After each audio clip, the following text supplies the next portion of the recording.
y es un tema central y vital que se ha discutido en los foros que se abren, por supuesto, en el Legislativo, también aquí en la Universidad Nacional Autónoma de México, se llevan a cabo uno sobre justicia y seguridad, y se plasman todas estas ideas. Javier, ahorita tengo aquí un mensaje, una de recado también, que nos están llegando varios y hemos... A mí también nos están llegando a mi Twitter varias cosas. Aquí, de todo, ya me llegó de todo. De todo, ¿verdad? Y dice que se necesita un presupuesto programático para dar resultados y cambiar una economía de guerra por una economía de bienestar. Y tiene mucho que ver, porque sí, el presupuesto, en los discursos, bueno, acabamos de escuchar al presidente Felipe Calderón, que en el Día del Policía, sobre el aumento que ha tenido, por ejemplo, el presupuesto de la Secretaría de Seguridad Pública Federal. Entonces, bueno, ¿en dónde, cómo garantizar también estos procesos democráticos y esta de resguardo de derechos humanos en un presupuesto tan desbalanceado? Yo digo que no solamente hay que cambiar la economía de guerra, yo digo que también el propio Ejecutivo Federal tiene que modificar su discurso ya de Fuerzas Armadas, porque pues, es permanente. No solamente en el Día del Policía se habla de esto, hasta en el Día del Niño se habla de este tema. Bueno, ahora viene el Día del Padre. Entonces viene el Día del Padre también. Yo sí creo que también aquí hay una propia magnificación del propio discurso oficial sobre este tema. Mira, o de los mitos. Yo creo que el vocero Alejandro Poiré está también muy activo en... Es que sí hay muchos mitos. Y lo entiendo, pero por ejemplo se dice, es que no únicamente estamos en este rubro de economía de guerra, no lo dice con esas palabras, sino también en otros, y en la prevención, y dice sí, pero ¿en dónde están los detalles? ¿Y en dónde están las acciones concretas en esos rubros? Porque vemos muchas acciones en el otro. Yo creo sinceramente que el enfoque del combate al crimen organizado debe ser integral y no solo una respuesta militar o policíaca. Incluso, lo digo con toda claridad, a mí me parece que más que una lucha de control territorial, debiera ser una lucha de comandos especializados y por supuesto de equipos de inteligencia, política, policíaca, militar, financiera. Pero que a la par de toda esta actividad, tenemos que entrarle al tema de fondo del modus operandi y del objetivo fundamental del narcotráfico. Tú no puedes combatir delitos de mercado con policías y más patrullas y más tanques en la calle. Tú eso lo puedes hacer con delitos que le llaman depredadores. Cuando tú combates el secuestro y capturas a un secuestrador, minas el secuestro. Cuando tú combates el delito de robo de auto o de casa habitación y detienes y apresas al ratero, mermas el robo de casa y de carros.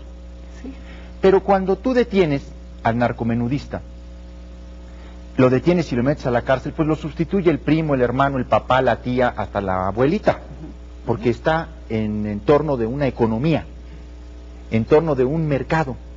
Entonces tenemos que plantearnos con toda claridad qué hacer con los límites, las prohibiciones y las aceptaciones y legalizaciones de ciertos niveles en el tema de drogas, por ejemplo, de marihuana. Sí, estaría de acuerdo con estas propuestas a nivel internacional de este grupo también tan amplio. A ver, está Lisa, el expresidente abiertamente Cedillo, te digo, están, sí, dime. Abiertamente digo que después de muchas deliberaciones y de muchas discusiones, necesitamos plantearnos el tema de la legalización en cierto nivel, en cierto ámbito y con ciertos porcentajes, cantidades, etcétera. A ver, una de las adicciones más graves, acabo de platicar con uno de los estudiosos de este tema, que es Fernando Escalante, que ha publicado un excelente trabajo en revista Nexo sobre La muerte tiene permiso, a propósito de las ejecuciones en México, y te da un dato muy importante que lo recoge de una estadística nacional confiable. La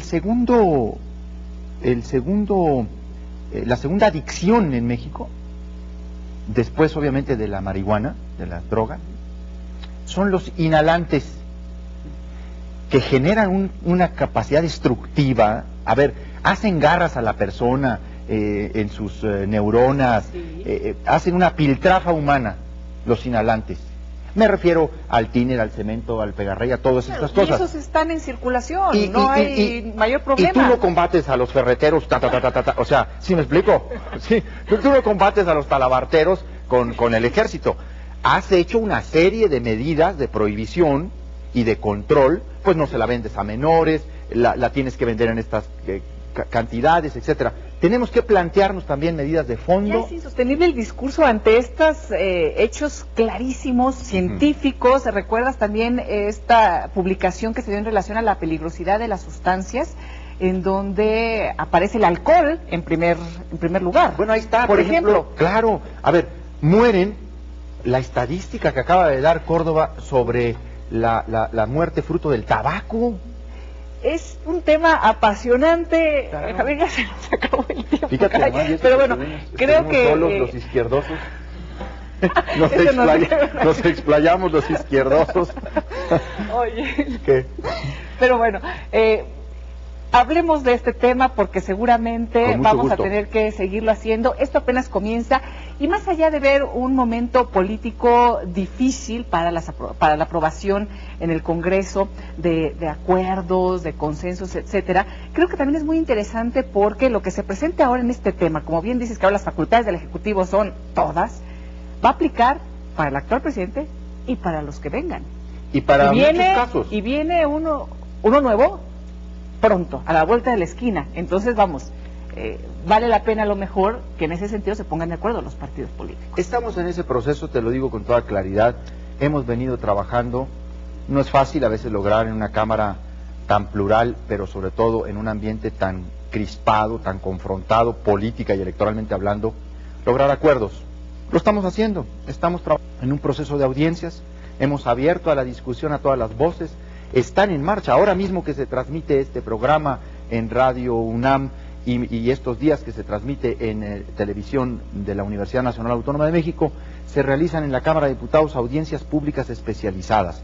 Han participado miembros de la universidad, especialistas, constitucionalistas, están presentes en este debate con sus opiniones, tanto del Instituto de Investigaciones Jurídicas de la Universidad Nacional Autónoma de México, como de su Facultad de Derecho, de su posgrado, y por supuesto, debo decir, en el Foro Nacional, la Universidad Nacional Autónoma de México, con sus especialistas constitucionalistas, va a tener una opinión muy importante. Y ahora mismo, el rector Narro ha generado, con el Instituto de Investigaciones Jurídicas y otras instituciones, un gran foro internacional sobre el tema de seguridad y desarrollo, en el que se abordan este tipo de temas que policía incluso debemos aspirar a tener en México, y hay una garantía en estas discusiones. Por ejemplo, al frente de la relatoría sé que estará Jorge Carpizo MacGregor, y en ese sentido nosotros también estamos abiertos a esa discusión. Y vamos a estar pendientes, obviamente TV UNAM, Canal del Congreso, Radio UNAM, ojalá también se abra toda esta experiencia a los medios de comunicación en general. Muchísimas gracias. Al contrario, gracias. Diputado Javier Corral, gracias por su atención. Hasta la próxima.